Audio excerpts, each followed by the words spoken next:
Hello बच्चों, कैसे हैं आप। मुझे उम्मीद है कि आप बड़े अच्छे होंगे और अच्छे ढंग से पढ़ाई कर रहे होंगे। हमने जो भूगोल की एक श्रृंखला चलाई है उसमें मैं आपके लिए सुबह मॉर्निंग में वीडियोस लेके आता हूं चैप्टर का, और शाम को हम वन लाइनर क्वेश्चंस करते हैं। आज हम चैप्टर लिया था विश्व जनसंख्या वितरण घनत्व में वृद्धि। तो लीजिए उसके क्वेश्चंस करते हैं। पहला क्वेश्चन, हाँ पहले आप वीडियोस देख लीजिएगा, उसके बाद इस क्वेश्चन को करेंगे तो आपके लिए ज्यादा बेनिफिशियल होगा। राल्फ वॉल्डो एमर्सन के अनुसार कोई देश किससे मजबूत बनता है। इन्होंने कहा है कि कोई देश स्वर्ण से मजबूत नहीं बनता, गोल्ड से मजबूत नहीं बनता, वहां की स्त्री और पुरुषों की संख्या से मजबूत बनता है। तो इसका उत्तर होगा स्त्री व पुरुषों की संख्या से मजबूत बनता है। ठीक है।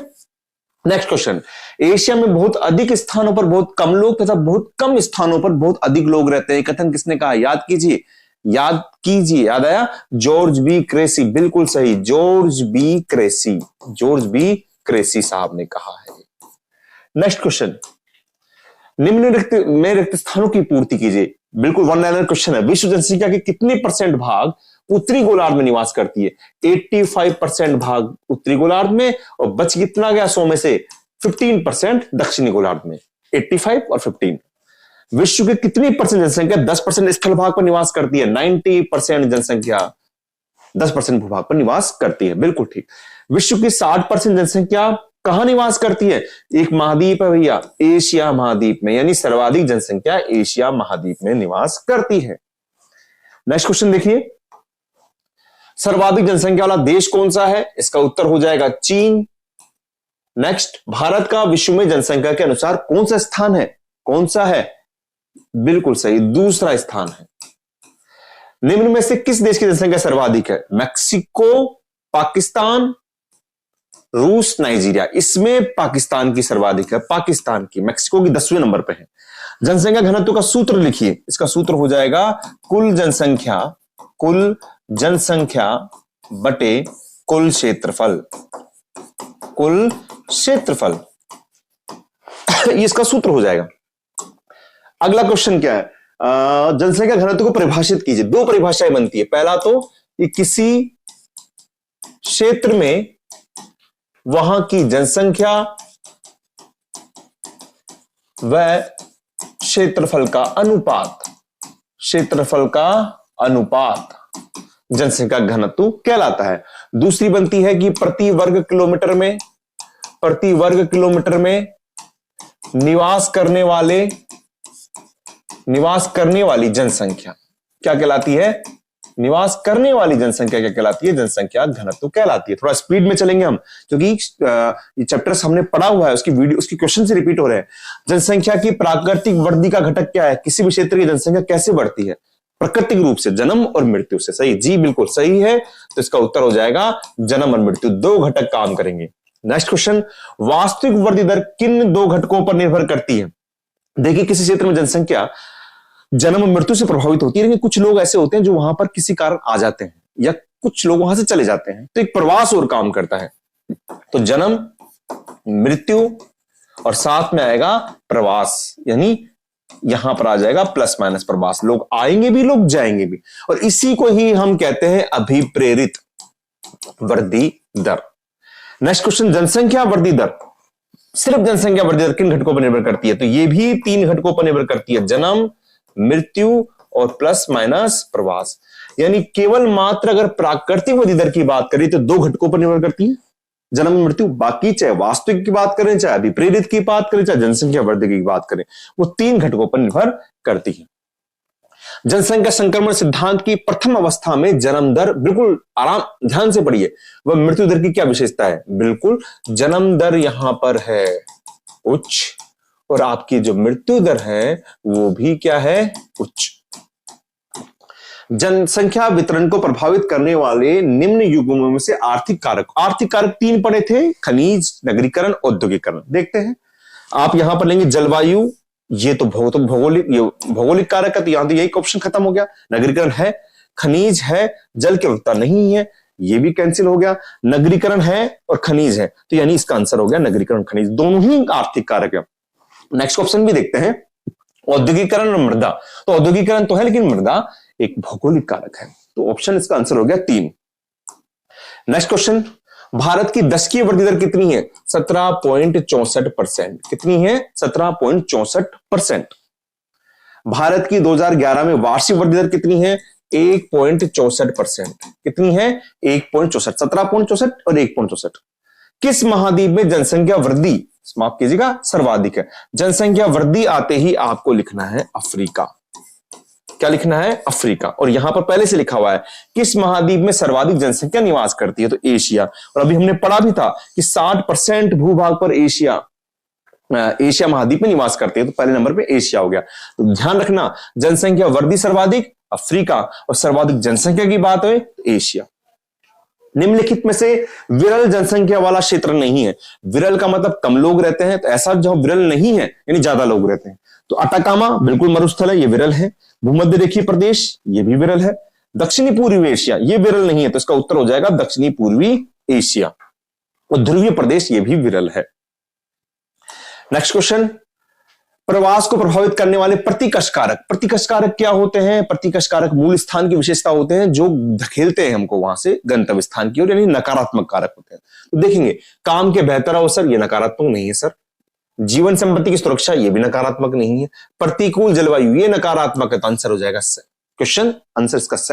अच्छी शिक्षा व्यवस्था ये भी एक अच्छा कारक है। तो काम के बेहतर अवसर, जीवन संपत्ति की सुरक्षा और अच्छी शिक्षा व्यवस्था ये अपकर्ष कारक हो।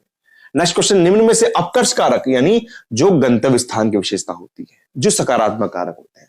बेरोजगारी नहीं सर, ये तो एक प्रतिकर्ष कारक है। प्रतिकूल जलवायु ये भी प्रतिकर्ष कारक है। प्राकृतिक आपदा ये भी प्रतिकर्ष कारक है। काम के बेहतर अवसर ये अपकर्ष कारक हो गया। तो इस क्योंकि क्या हो रहा है, ये क्या कर रहा है, किसी को आकर्षित कर रहा है। जनांकीय संक्रमण की कौन सी अवस्था में उच्च प्रजननशीलता व उच्च मृत्युता, यानी उच्च प्रजननशीलता का मतलब ही होता है जन्म दर, ये ध्यान रखिएगा, और मृत्युता का मतलब ही होता है मृत्यु दर। अभी हमने बात की थी, ये कौन सी अवस्था में होता है, ये प्रथम अवस्था में होता है। ये कौन सी अवस्था में है? प्रथम अवस्था में ये है। तो नेक्स्ट क्वेश्चन लेते हैं बेटा। जनसंख्या परिवर्तन धनात्मक और ऋणात्मक होता है। क्या होता है? ऋणात्मक। आपने देखा होगा भारत की जनसंख्या 1911 में ऋणात्मक रही है। हाँ, तो जनसंख्या धनात्मक भी होती है, वृद्धि ये ऋणात्मक भी होती है। एशिया का जनसंख्या घनत्व कितना रहा है? बिल्कुल 143 व्यक्ति प्रति वर्ग किलोमीटर रहा है। ये इकाई लिखना बहुत जरूरी है। नेक्स्ट, अशोधित जन्म दर किसे कहते हैं? अशोधित जन्म दर, देखिए अशोधित जन्म दर का मतलब होता है कि किसी भी प्रति 1000 स्त्रियों पर जन्म लेने वाले जीवित बच्चों की संख्या को अशुद्ध जन्म दर कहते हैं। और सूत्र बनता है इसका, किसी वर्ष विशेष के मध्य जीवित जन्म बटे वर्ष के मध्य की जनसंख्या, वर्ष के मध्य की जनसंख्या गुना 1000 वो इसमें आएगा। ठीक है, तो ये हो गया अशोधित जन्म दर आ जाएगा। अशोधित जन्म दर इसके अंदर आ जाएगा। ठीक है, अब इसमें नेक्स्ट क्वेश्चन क्या है? अशोधित मृत्यु दर। तो अशोधित मृत्यु दर क्या होगा? ये होगा किसी वर्ष विशेष में मृतकों की संख्या बटे वर्ष के मध्य की जनसंख्या, वर्ष के मध्य की जनसंख्या गुना 1000। यहां पर मृतकों की संख्या लेंगे, वहां पर जीवित जन्मों की, बाकी हिसाब हुई। अगला क्वेश्चन, जनसंख्या और भूमि के आकार यानी क्षेत्रफल के बीच अनुपात क्या कहलाता है? अभी बात की थी कि दोनों के बीच का अनुपात क्या कहलाएगा? आपका जनसंख्या घनत्व कहलाएगा। कहां पर दे रखा है? तो इसका आंसर हो जाएगा जनसंख्या घनत्व। अगर आप वीडियो देखा होगा तो आपको क्वेश्चन बिल्कुल जाने पहचाने लगेंगे। अपकर्ष कारक किस स्थान की विशेषता है? बिल्कुल सही, गंतव्य स्थान की विशेषता है। कौन सी स्थान की विशेषता है? गंतव्य स्थान की। प्रतिकर्ष कारक किस स्थान की विशेषता है? प्रतिकर्ष कारक है मूल स्थान की विशेषता है, जो आपको धकेलते हैं गंतव्य स्थान की ओर। जनांकीय संक्रमण सिद्धांत के जनक कौन है? बताइए कौन है? नोटेस्टिन महोदय। 1945 में नोटेस्टिन महोदय ने जनांकीय संक्रमण सिद्धांत दिया था। ठीक है, नेक्स्ट क्वेश्चन, जनांकीय संक्रमण सिद्धांत की क्या विशेषता है? इसकी कई विशेषताएं। पहली विशेषता यह है कि वर्तमान जनसंख्या की स्थिति बताती है कि स्थिति किसके आधार पर? जन्म दर वह मृत्यु दर के आधार पर, वह मृत्यु दर के आधार पर। अगला, ये भविष्य की जनसंख्या का पूर्वानुमान करती है, भविष्य की जनसंख्या का पूर्व अनुमान करती है। और एक ये भी है कि हमको जननांग के संक्रमण सिद्धांत से क्या पता लगता है कि वृद्धों की संख्या पता लगेगी, जिससे हम स्वास्थ्य योजनाओं में सुधार करेंगे, हमें बच्चों के बारे में पता लगेगा, जिससे हम उसकी शिक्षा व्यवस्था में सुधार करेंगे। यानी भविष्य की योजनाओं को बनाने के लिए भी हमको सहायता देती है। नोटिस्टिन ने जनांकीय संक्रमण की कितनी संक्रमण अवस्था बताई है? 3 बताइए भाई साहब, 3। भारत कौन सी संक्रमण अवस्था में आता है? भारत दूसरी संक्रमण अवस्था में आता है और दूसरी के अंतिम चरण में आता है। कौन से चरण में आता है? अंतिम चरण में आता है। नेक्स्ट क्वेश्चन, एशिया का जापान जनांकीय संक्रमण की कौन सी अवस्था में आता है? एशिया का जापान आता है तीसरी अवस्था में, और तीसरी अवस्था में इसके साथ ही आता है यूएसए आता है, ऑस्ट्रेलिया आता है, न्यूजीलैंड आता है, सिंगापुर आता है, वो सब तीसरी अवस्था में आते हैं जब वृद्धों की संख्या ज्यादा है। 200 वर्ष पूर्व विश्व के सभी देश कौन सी संक्रमण अवस्था में थे? ये थे प्रथम अवस्था में। कौन सी अवस्था में थे? प्रथम अवस्था में थे। और यहां पर इसके साथ बांग्लादेश भी प्रथम अवस्था के अंतिम चरण में है, आपने देखा होगा उसमें।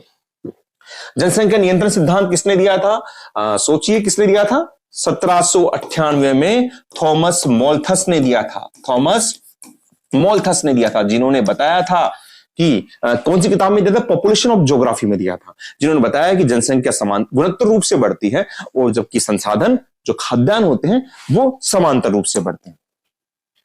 थॉमस मोल्थस ने जनसंख्या नियंत्रण सिद्धांत में जनसंख्या नियंत्रण का क्या कारक माना? उन्होंने बताया कि जनसंख्या नियंत्रित 2 ही कारक से हो सकती है, सॉरी एक ही कारक से हो सकती है, प्राकृतिक कारक। और जिसमें प्राकृतिक कारक में एक था महामारी, या फिर आपदा, या फिर स्वयं पर नियंत्रण। ये 2 ही कारण उन्होंने बताए थे जिससे जनसंख्या नियंत्रण हो सकती है। समय के 2 अंतरालों के बीच एक क्षेत्र विशेष में जनसंख्या में होने वाला परिवर्तन। समय के 2 अंतरालों के बीच, ये वही परिभाषा हो गई कि किसी क्षेत्र विशेष में निश्चित समय अंतराल में जनसंख्या में होने वाला परिवर्तन कहलाता है जनसंख्या वृद्धि। तो इसका आंसर हो जाएगा जनसंख्या वृद्धि। नेक्स्ट क्वेश्चन, किस विद्वान ने कहा कि लोगों की संख्या खाद्य आपूर्ति यानी संसाधन की संख्या की अपेक्षा तेजी से बढ़ती है? अभी बात की थी थॉमस मोल्थस, लोगों की संख्या यानी जनसंख्या और खाद्य आपूर्ति वाला संसाधन। नेक्स्ट, जनसंख्या वितरण को प्रभावित करने वाले आर्थिक कारक नहीं है। आर्थिक कारक 3 ही है, खनिज, नगरीकरण, औद्योगिकरण। खनिज बिल्कुल है, भू आकृति नहीं है ना, तो ये इसका आंसर हो जाएगा, भू आकृति हो जाएगा। नगरीकरण, औद्योगिकरण भी एक आर्थिक कारक है। जनसंख्या वृद्धि से आप क्या समझते हैं?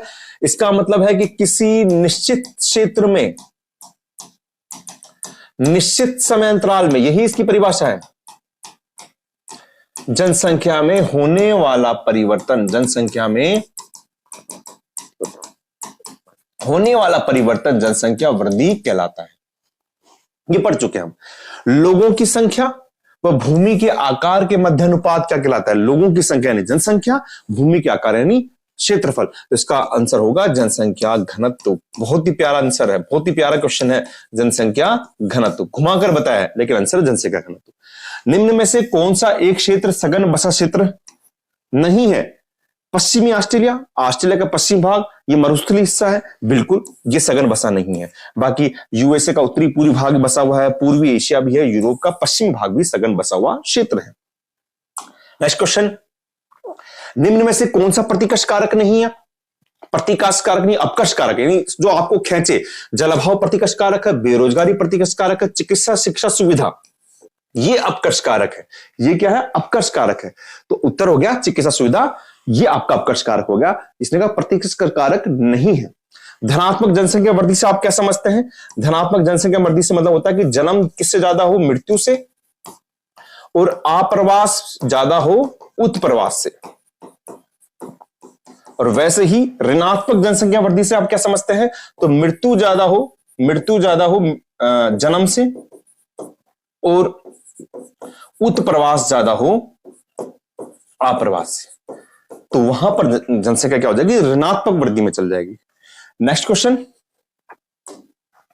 हाँ, जल की उर्वरता जनसंख्या वितरण को कैसे प्रभावित करती है? देखो, आप जानते हैं कि प्रारंभिक काल से जनसंख्या वहीं निवास करती है जहां जल मिलती है। हमारी जो सभ्यताएं हैं वो नदी घाटियों के आसपास ही मिली है। जैसे हम बात करें सिंधु घाटी सभ्यता, वो मिली है सिंधु नदी के किनारे। हमारी मिस्र की सभ्यता वो मिली है नील नदी के किनारे। हमारी मेसोपोटामिया की सभ्यता ये मिली है आपके दजला फरात नदियों के किनारे। तो आप लिख सकते हैं कि प्राचीन काल से नदियां जनसंख्या नदियों के आसपास ही बसती है, इसलिए ये फैक्टर जनसंख्या को आकर्षित करेगा। औद्योगिकरण व खनिज जनसंख्या को वितरण को प्रभावित करता है, बिल्कुल करता है, क्योंकि औद्योगिकरण खनिज जो होता है वो एक बड़ी अर्थव्यवस्था होती है। उस बड़ी अर्थव्यवस्था में से छोटी अर्थव्यवस्था को जन्म देती है। जैसे हमारे भारत में छोटा नागपुर का पठार है, वहां पर जब वो उद्योगों का विकास हुआ है, उसके साथ में वहां पर मजदूर आए हैं, मजदूरों के साथ में बस्तियों का विकास हुआ है, वहां पर हॉस्पिटल खुले हैं, अस्पताल खुले हुए हैं, विद्यालय खुले हुए हैं। तो एक बड़ी अर्थव्यवस्था छोटी अर्थव्यवस्था को जन्म देती है। जब किसी क्षेत्र में अगर औद्योगिकरण खनिज होता है तो लोग मजदूरी के रूप में वहां पर जाते हैं, वहां पर फैक्ट्रियां खुलती हैं, इसके साथ साथ में छोटी अर्थव्यवस्था का जन्म होता है, तो वहां पर एक जनसंख्या का वितरण स्वतः ही आकर्षित हो जाता है। तो बेटा ये चैप्टर्स है, आपने देख लिया होगा। मुझे लग रहा है कि अगर आपने इस वीडियो को देखा होगा तो सारी क्वेश्चंस आपको समझ में आ रहे होंगे। यही हमारी एक कोशिश है, आपके लिए जरूर फायदेमंद रहेगी। आप सुबह वीडियो देखिए और शाम को 1 लाइनर क्वेश्चन देखिए। तो तैयार रहिए, कल एक नेक्स्ट वीडियो के लिए हम मिलते हैं। Thank you.